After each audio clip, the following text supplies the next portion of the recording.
이제 27장에 와서는요, 다윗이 그 사울 왕과의 이 교착점에서 완전히 이제 다윗의 이야기로 흘러가는 것을 명확하게 보게 됩니다. 우리가 다음 시간에 또 살펴보면 알겠지만 28장에 와서 이제 사울은 완전히 멸망을 당해요. 끝나요. 그렇게 인간들이 만들어낸 한 왕이 얼마나 마지막에 비참하게 죽어가는지를 여러분 한번 보시면 아주 그 결말이 너무나 아주 비참하고 끔찍하게 흘러가는 걸 볼 수가 있어요. 그러니까 저는 이걸 분명하게 여러분에게 먼저 확인하고 싶어요. 하나님이 있는 척 하는 사람과 하나님이 있는 사람은 궁극적으로 다릅니다. 오늘 여러분 그걸 꼭 보셔야 돼요. 하나님이 있는 척 했던 사람은 사울 왕이에요. 사람들의 이 아우성과 욕심이 만들어낸 이 사울 왕. 다윗은 언뜻 보면은 계속 그의 일상 속에서 하나님이 없는 것처럼 보여요. 쫓겨다니고, 그리고 인간의 아주 간사한 마음으로 인해서 다윗은 여러 차례 또 자기의 목숨을 부지하기 위해서 거짓말도 하고 속이기도 하고 전략도 세워가면서 인간적인 방법도 동원합니다. 자, 그럼에도 불구하고 여러분 참 신기한 게 있어요.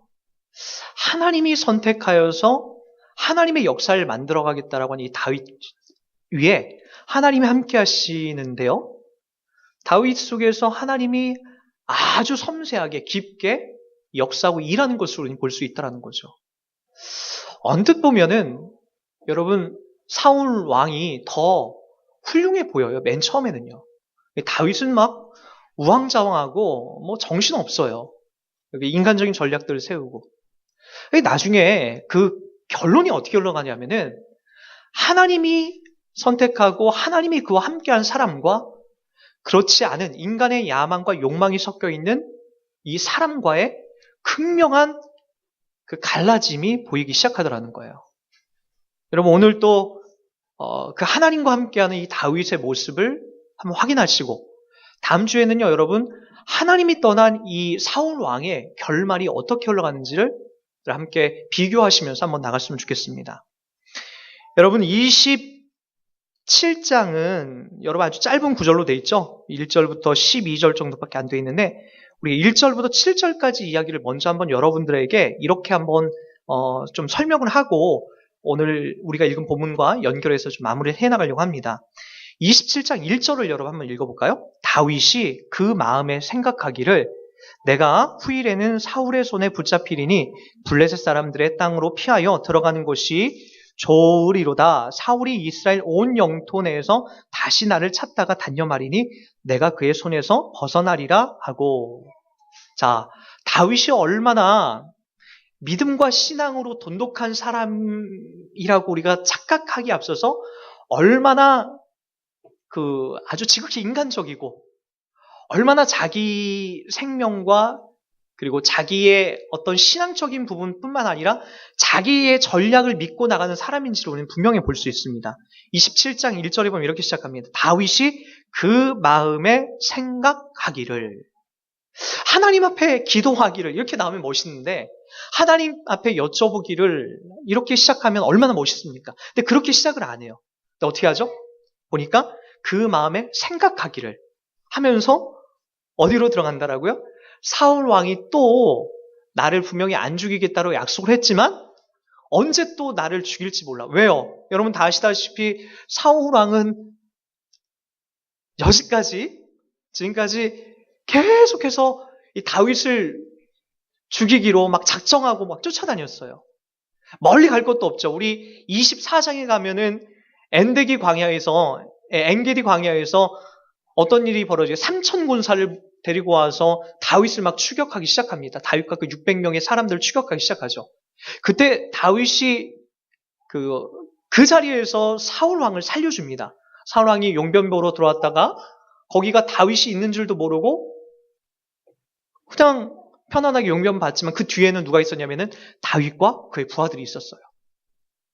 죽이겠습니다 라고 한 그 다윗 부하들의 말을 다윗이 말리고 그의 옷깃만 잘라서 여러분 그를 살려보내는 거죠. 여러분 그리고 나서 사울 왕이 고백했던 게 있죠. 다윗아 내가 미안하다.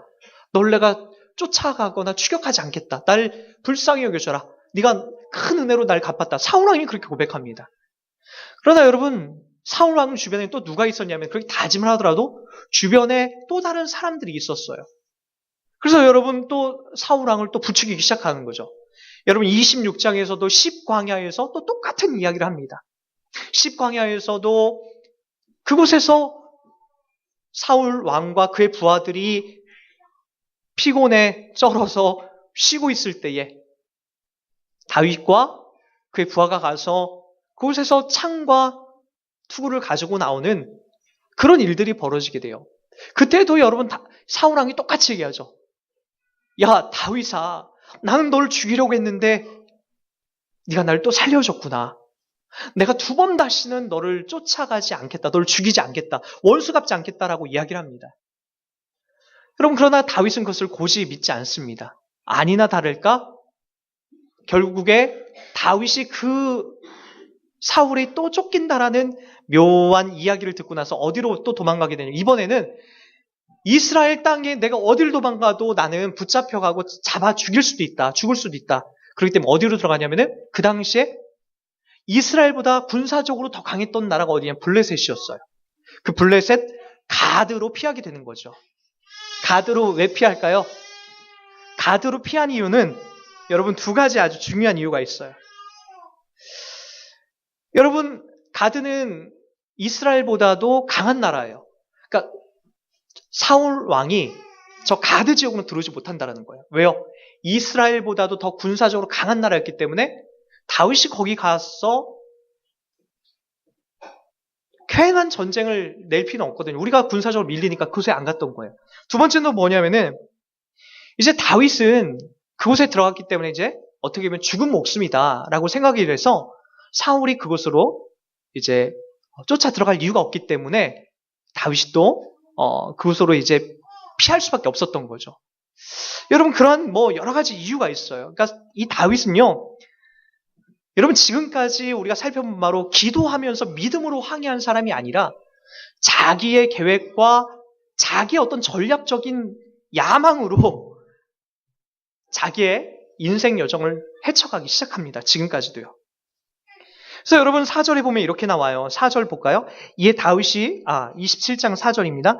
다윗이 가드에 도망한 것을 어떤 사람이 사울에게 전하매 사울이 다시는 그를 뭐했다? 수색하지 아니하니라.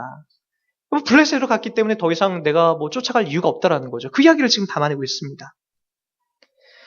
여러분 그런데 이제 그 블레셋에 들어간 다윗이 어떻게 하냐는 거예요. 여러분 이 가드 지역은 어떤 지역이죠?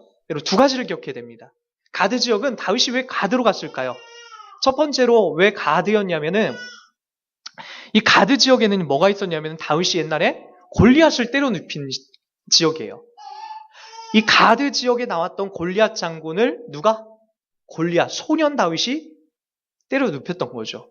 그러니까 여러분 이 다윗에 대한 원망이 이 가드 지역에는 엄청나게 많았던 거죠. 그럼에도 불구하고 다윗이 그곳에 들어간 이유를 제가 잠시 뒤에 설명해 드릴게요. 한 번 더. 두 번째는 또 뭐였냐면은 여러분 다윗이 사울과 적대 관계에 있다라는 것을 누가 아냐면은 이 아기스 왕이 알고 있었어요. 그러니까 가드 지역의 왕은 누구였죠? 아기스 왕이에요. 아기스 왕이 다윗과 사울 왕은 지금 적대 관계, 지금 원수지간에 있다는 거 알아요. 근데 지금 누가 자기 편으로 들어온 거예요? 다윗이 지금 가드 지역으로 들어왔으니까 이걸 전략적으로 잘 이용하면 다윗이 큰 역할을 할 수 있겠다. 저 이스라엘을 금방 우리가 이길 수 있겠다라고 하는 마음이 누구의 마음이 있었냐면은 아기스 마음이 있었다라는 거예요. 그래서 아기스 왕이, 가드 왕이 마음이 착하고 넓어서 그런 것이 아니라 그를 그냥 끌어안은 거죠. 왜요? 전략적으로 쓰려고요. 여러분 그 내용 앞에서 다윗이 그것을 또 이용해 먹습니다. 그러고 나서 이제 다윗이 어느 땅을 하나 분배받고 그 땅을 분배받은 이후에 어떻게 하냐면은 나가서 전쟁을 해서 여러 가지 전리품들을 뺏어서 자기 600명과 나머지 사람들을 먹여 살리는 일로 그 일들을 진행해 나갑니다. 자, 그런데 오늘 우리가 읽었던 8절에 보면은 다윗이 아기스 왕에게 보고한 내용과 실제적으로 전쟁했던 내용이 달라요. 우리 8절에는 이렇게 나오죠. 다윗과 그의 사람들이 올라가서 그술 사람과 기르스 사람과 아말렉 사람을 침노하였으니 그들은 옛적부터 술과 애굽 땅으로 지나가는 지방의 주민이었더라. 누구를 쳤다라고요? 지금 이방 사람들을 친 거예요. 다윗이 실제로는 유다 사람들을 치겠다라고 보고했어요. 아기스에게는. 내가 우리 민족 사람을 난 치러 왔다. 난 우리 민족과 원수다. 그래서 아기스 마음에 지금 다윗이 쏙 마음에 들게끔 그렇게 말을 해놨는데 실제적으로 다윗이 지금 전쟁하러 간 사람들은 누구라고요? 저기 이스라엘과 원수지간이었던 저 이방 지역 사람들을 지금 치러 가고 있다는 거예요. 이 지역에 있는 어디에 블레셋 남쪽과 애굽 지역 그 사이에 껴있는 아주 이 사막 기후에 살고 있는 아주 그런 사람들인 거죠. 우리 다 아시다시피 이스라엘 백성들이 출애굽하여서 처음으로 전쟁을 했던 민족이 어느 민족이었냐면은 바로 아말렉 족속이었죠. 바로 그 사람들을 치러 이제 다윗이 갔던 거예요. 근데 실제적으로 다윗이 보고한 거는 어디를 보고하죠? 우리 한번 10절 말씀을 다 같이 보세요. 10절 아기스가 이르되 이 가드왕 아기스입니다. 10절이에요. 너희가 오늘은 누구를 침노했느냐 하니 다윗이 이르되 유다 네겝과 여라무엘 사람의 네겝과 겐 사람의 네겝이니이다 하였더라. 이곳은 유다 남쪽에 있는 이스라엘 남쪽에 있는 그런 사람들이에요. 이 사람들은 여러분 다 이스라엘의 그 후손들이에요. 그러니까 여러분 다윗이 실제적으로 죽인 사람은 저 이방 지역에 있는 사람들인데 보고하기는 누구를 죽였다라는 거죠? 지금 나와 같은 민족 사람들을 지금 죽였다라고 이 거짓말을 하는 거예요. 그 모습을 그 이야기를 듣고 나서 이 가드왕 아기스가 흡족해합니다. 다윗이 진짜 이제 우리 편이 되었구나. 내 편이 되었구나. 그래서 여러분 12절에 보면 이렇게 나옵니다. 12절에 아기스가 다윗을 믿고 말하기를 다윗이 자기 백성 이스라엘에게 심히 미움을 받게 되었으니 그는 영원히 내 부하가 되리라 생각하니라. 이제 어떤 의미인지 알겠습니까? 성경이 이래서 재밌는 거예요. 여러분 이 내용을 찬찬히 훑어보면 이런 내용들이 그 안에 이제 담겨져 있고 그 의미를 여러분이 이해하면은 하나님이 더 크게 보이고 우리 가운데 얼마나 깊이 일하시는 분인지를 보게 됩니다. 자, 여러분 지금 다윗의 이런 모습을 한번 보세요. 얼마나 다윗이 자기 중심적이고 그리고 여러분 하나님 앞에 기도하는 모습도 보이지 않고 또 어떤 모습 보이죠? 가드 왕에게 서슴지 않게 거짓말합니다. 그 기간이 여러분 1년 4개월이에요. 7절 다윗이 블레셋 사람들의 지방에 산 날수는 1년 4개월이었더라. 1년 4개월 동안 사람들을 속이고 그렇게 뻔뻔하게 지냈던 사람이 바로 이 다윗이에요. 여러분, 저는 하나님께서 이런 다윗을 기꺼이 심판하시고 하나님을 바라보기보다는 자기의 전략을 꾸려나가는 이 다윗에게 하나님이 철저하게 그를 완전히 그냥 이렇게 미끄러뜨리고 그리고 이렇게 승리하지 못하게 만들어줘야 되는 것이 좀 맞다라고 생각이 돼요. 우리도 사실 그렇지 않습니까? 하나님을 의지하지 않고는 망해야 되고 하나님 앞에 기도하지 않고는 잘 안 돼야 되는 것이 정상이고 또 이렇게 가드왕을 속이고 자기 목숨을 살기 위해서 그렇게 그곳에 들어가서 부지하여 그렇게 들어간 이 다윗의 모습을 보고 하나님이 진노해야 되지 않을까요? 근데 희한하게도요, 성경이 우리가 생각하는 것과는 전혀 다른 그림으로 나갑니다. 저는 그 지점이 우리 기독교 신앙에서 우리가 이해해야 될 아주 중요한 자리라고 저는 믿습니다. 이런 본문을 이해하기 위해서 우리 한번 신약성경 로마서로 한번 가보도록 할게요. 자, 9장 우리 7절부터 같이 보도록 할까요? 또한 아브라함의 씨가 다 그의 자녀가 아니라 오직 이삭으로부터 난 자라야 내 씨라 불리랴 하셨으니 곧 육신의 자녀가 하나님의 자녀가 아니요 오직 약속의 자녀가 씨로 여김을 받느니라. 약속의 말씀은 이것이니 명년 이때에 내가 이르리니 사라에게 아들이 있으리라 하심이라. 그뿐 아니라 또한 리브가가 우리 조상 이삭 한 사람으로 말미암아 임신하였는데 그 자식들이 아직 나지도 아니하고 무슨 선이나 악을 행하지 아니한 때에 택하심을 따라 되는 하나님의 뜻이 행위로 말미암지 않고 오직 부르시는 이로 말미암아 서게 하려 하사 리브가에게 이르시되 큰 자가 어린 자를 섬기리라 하셨나니 기록된 바 내가 야곱은 사랑하고 에서는 미워하였다 하심과 같으니라. 그런즉 우리가 무슨 말하리요? 하나님께서 불의가 있느냐? 그럴 수 없느니라. 여러분, 이게 세상적인 관점으로 보면 여러분 도저히 이해가 안 갈 거예요. 그러니까 우리는 이런 본문을 이해하는 게 너무나 잘 납득이 안 갑니다. 그리고 우리의 일반적인 상식으로 우리는 잘 이 본문이 이해가 안 됩니다. 왜요? 하나님께서 우리의 구원이나 하나님이 우리를 택하신 것들을 이렇게 보면은, 하나님의 자녀를 부르신 것들을 보면은 자꾸만 나에게 어떤 원인이 있다라고 생각을 하는 거예요. 그러니까 내가 뭐 술을 안 먹고 담배를 안 피고 그리고 내가 착한 마음을 갖고 살았기 때문에, 선한 마음을 갖고 살았기 때문에 하나님이 나에게 구원을 허락하셨다라고 그렇게 우리가 믿고 있다라는 거예요. 근데 지금 바울은 이 구약에 있는 모든 성경을 동원해서 무슨 얘기를 하고 있냐면은 다른 거 볼 필요도 없다. 아브라함이 이삭을 낳았는데 이삭의 아들이 2명 있지 않았느냐. 쌍둥이 2명이다. 누구죠? 에서와 야곱이다. 에서가 장자였고 야곱이 차자였다. 그렇게 나왔는데 뱃속에서 그들이 어떤 착한 일, 선한 행동이 있기도 전에 하나님께서 그의 어머니 리브가로부터 뭐라고 하나님이 음성을 들려주셨냐면 11절 잘 보세요. 아주 중요한 말씀이에요. 그 자식들이 아직 나지도 아니하고 무슨 선이나 악을 행하지도 아니한 때에 택하심을 따라 되는 하나님의 뜻이 행위로 말미암지 않고 오직 부르시는 이로 말미암아 서게 하려 하사 리브가에게 이르시되 큰 자가 누굽니까? 첫 번째로 태어난 에서가 야곱을 섬겨야 하리라 함과 같다라는 거예요. 어떤 의미인지 아시겠습니까? 잘 보세요. 우리가 생각하기에는 이 당시에 무조건 장자는 장자의 유업을 이어서 아버지의 유업을 받아서 나가는 거예요. 그런데 보세요. 여러분, 태어났는데 에서가 이 장자의 권한을 다 누리고 갈 줄 알았는데 중간에 그것을 하나님이 바꿔내시더라는 거예요. 팥죽 한 그릇으로. 근데 그 계획이 그 과정 속에 있었던 것이 아니라 이미 하나님께서 그들이 이 땅 가운데서 어떤 선이나 악을 행하기도 전에 하나님이 결정해 놓으셨다는 거예요. 여러분, 그 자리가 바로 조금 더 부연 설명해 나가는 것이 이제 11장으로 한번 와보세요. 한번 보세요. 11장에 보면 이렇게 얘기합니다. 11장 29절부터 한번 보도록 할까요? 하나님의 은사와 부르심에는 뭐가 없다? 후회하심이 없느니라. 하나님의 은사와 부르심에는 후회하심이 없다라고 하면서 뭐라고 했는지 보세요.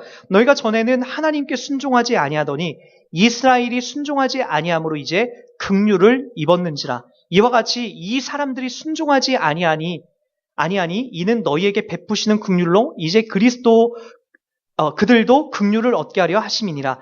하나님이 모든 사람을 순종하지 아니하는 가운데 가두어두심은 모든 사람에게 긍휼을 베풀려 하심이로다. 자, 여러분 이 말뜻을 어떤 의도인지 아시겠습니까? 하나님이 모든 사람을 순종하지 아니하는 가운데에 가두어 두셨다. 이게 무슨 의미일까요? 여러분, 야곱을 한번 떠올려 볼까요? 야곱은 그의 인생 속에서 이 성공으로 점철된 인생이 아니었어요. 물론 그의 전반기 하나님이 그와 함께 하지 않았다라고 야곱이 생각할 때에 야곱은 자기 멋대로 행동했었죠. 어떤 일을 벌어지겠죠? 형님을 속여서 팥죽으로 장자권을 뺏어내기도 하고 저기 삼촌 라반의 집 가서도 여전히 자기의 불법적인 행동으로 양들을 모으기 시작하고 여러 가지 아주 얄팍한 인간적인 생각으로 그가 그의 삶을 만들어 갑니다. 악한 자였죠. 우리가 다윗도 한번 보자라는 거예요. 다윗도 그의 인생 속에서 지금 무엇을 계속해서 담아내죠? 우리는 다윗의 그 모든 상황들을 깊이 살펴보면 여러분 다윗이 그렇게 본받을 만한 사람이 없다는 것을 우리는 금방 압니다. 오늘 하나님이 모든 사람을 순종하지 아니한 데 가뒀다라는 것이 바로 그런 표현들이에요. 네 마음대로 한번 해봐라. 네 마음껏 네가 하고 싶은 대로 한번 해봐라. 네 마음대로 한번 해보는데 거기에는 결론이 없을 거다. 그리고 결국엔 내가 개입해서 내가 너희를 긍휼히 여겨서 내가 끌어간다라는 것을 하나님 보여주려고 하는 거예요. 자, 그래서 32절 하나님이 모든 사람을 순종하지 아니하는 가운데 가둬두심은 모든 사람에게 긍휼을 베풀려 하신다. 이 긍휼이 뭡니까? 하나님이 너희를 인과응보의 방법이 아니라 은혜의 법칙으로 내가 불러내겠다라는 내용이에요. 네가 잘했기 때문에 구원해내는 것이 아니라, 네가 선한 행동을 많이 했기 때문에 구원해내는 것이 아니라, 네가 지지리도 못나고 못했음에도 불구하고 내가 갖고 있는 은혜와 긍휼이 너를 살려내는 것이다. 야곱아, 네가 잘했기 때문에 이스라엘이 된 것이 아니다. 다윗아, 네가 너무나 잘했기 때문에 네가 왕위에 올라가고, 그리고 내가 너에게 침묵한 것이 아니다. 내가 너를 용서한 것이 아니다. 나의 긍휼과 자비와 사랑이 너에게 지금 만들어가고 있는 거다. 그 이야기를 지금 이야기하고 있는 거죠. 여러분, 이러한 이야기가 사실은 성경 속에도 우리 가운데 너무나 많이 펼쳐집니다. 그래서 여러분 33절에 이렇게 얘기하는 거예요. 기입도다 하나님의 지혜와 지식의 풍성함이요 그의 판단은 헤아리지 못할 것이며 그의 길은 찾지 못할 것이로다. 이렇게 흘러나오는 거예요. 여러분들이 많이 놓치는 것이 그거죠. 하나님이 자꾸만 나를 복되게 하시고 나를 구원하신 것에는 분명한 이유가 있다라고 생각하는 거예요. 근데 그 자리가 아니라니까요. 그 자리에는 하나님의 은혜가 십자가가 설 수 없습니다. 내가 잘했기 때문에 선다? 이건 다 틀린 거예요. 내가 못났음에도 불구하고 다윗처럼 못나고 다윗처럼 속이는 자임에도 불구하고 야곱처럼 속이는 자임에도 불구하고 결국엔 하나님께서 나를 긍휼과 자비로 은혜로서 선하게 만들어 가시더라. 그래서 우리가 입을 통해서 터져 나와야 되는 것이 그게 뭐예요? 우리가 이 은혜를 깨달을 때마다 고백되어져 있는 것이 뭡니까? 기입도다 하나님의 지혜와 지식의 풍성함이요 그의 판단은 헤아리지 못할 것이며 그의 길은 찾지 못할 것이로다. 그래서 여러분, 하나님이 여러분들을 상대하시는 그 자리가 율법이나 도덕, 그리고 여러분 심은 대로 판단하지 않으시는 하나님의 긍휼과 자비가 그 안에 흐르고 있다는 거예요. 그럼 여러분 이런 판단이 들 거예요. 이런 생각이 들 수 있어요. 그럼 막 살아도 되겠네. 그냥 내가 매일같이 거짓말하고 매일같이 내가 하고 싶은 대로 내 육신의 본능대로 막 그렇게 지내야 되겠네. 내가 막 하고 싶은 내 육신의 일들을 만들었는데 하나님 날 구원하실 거 뭐 그렇게 막 살지. 그래도 하나님 만들어 가신다네. 여러분 그것은 비겁한 겁니다. 하나님이 여러분들 가운데에 찾아와서 가장 많이 여러분들을 바꿔가시려고 하는 자리가 뭐냐면은 사랑으로서 사람 되게끔 만들어가는 거예요. 여러분 사람이 돼야죠. 하나님의 자녀가 돼야지. 하나님의 자녀 속에서 거룩한 성품을 닮아가야 되는 거지. 그것이 우리를 사랑이라는 것으로 찾아오셔서 우리를 바꿔가는 자리지. 여러분 너 똑바로 해. 너 죽을 줄 알아. 너 지옥에 가. 라고 하는 방법으로 여러분을 끌어가게 되면 여러분 하나님의 사랑의 그 은혜를 우리가 누리거나 설 자리가 없게 되는 거예요. 십자가가 설 자리가 없게 되는 거예요. 또 한번 따져볼까요? 여러분들도 여러분들의 자녀를 법과 원칙으로 키우지 않잖아요. 여러분들만큼 여러분 자녀에게 많이 참은 부모가 어디 있습니까? 그럼에도 불구하고 포기하지 않고 여기까지 왔죠. 여러분들의 자녀만큼 여러분들 속을 긁어놓은 사람들이 어디 있습니까? 앞으로 더 많이 긁어놓겠죠. 그때 여러분 법과 원칙으로 할 거예요? 무기수 만들고 사용수 만들 거예요? 하나님이 여러분들을 대하는 것을 똑같이 여러분들 그렇게 생각하려고 해요. 하나님이 여러분을 그렇게 하지 않으세요. 여러분을 법과 원칙으로 했으면 벌써 여러분 수백 번 저 지옥의 불구덩이에서 타서 죽어야 한단 말이에요. 그 방법 쓰지 않고 야곱에게 썼던 방법, 다윗에게 썼던 방법으로 여러분들을 끄집어내고 길러 간다라는 거예요. 여러분, 하나님이 그 사랑을 여러분에게 주셨으면 변해야죠. 바뀌어야죠. 그래도 안 변한다고요? 그래도 안 바뀐다라고요? 그럼 여러분의 구원을 의심해 봐야 돼요. 하나님이 날 진짜 구원하시는 건가? 하나님이 날 진짜로 자녀 만드신 게 맞는가? 그 구원을 의심해야 돼요. 왜요? 안 바뀐다라는 것은 하나님의 사랑이 내 안에 미치고 있지 않다라는 거예요. 사랑이라는 것만이 인간을 바뀌게 되는 거고, 사랑이라는 것이 야곱을 야곱되게, 다윗을 다윗되게, 하나님의 자녀로서 그렇게 바꿔 가시더라는 거예요.